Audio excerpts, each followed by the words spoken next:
Here's 5 tips to getting the most iconic, crispy fried chicken that you've ever had in your life.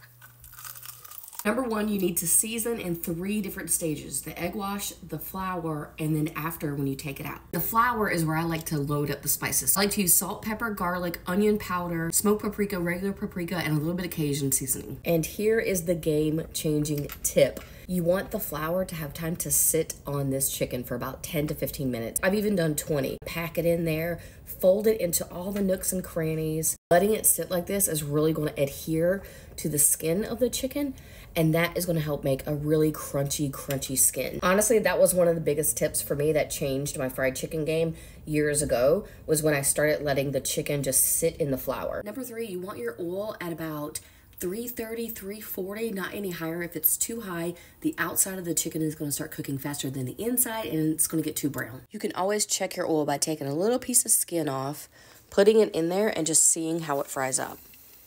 I'm gonna give that a few more minutes because it feels like it's not quite up to temp yet. Number 4, start with the chicken breast. It takes the longest to cook, so you want to get that in there while the oil is nice and hot and fresh. As you keep cooking, sometimes the oil starts to get compromised, it gets a little dirty, so you want to cook those biggest pieces first. And number 5, cooling rack blotting towel. When you take your chicken out, sit it on a paper towel for a couple of seconds to absorb some of that grease, and then directly onto your cooling rack so it stays nice and crisp. It's aerated from the top and the bottom. So just let some of that grease drain off. Now you're gonna put it on the cooling rack, and here is where you go back to step number 1. I'm doing a final layer of seasoning with some Nashville hot. Both sides.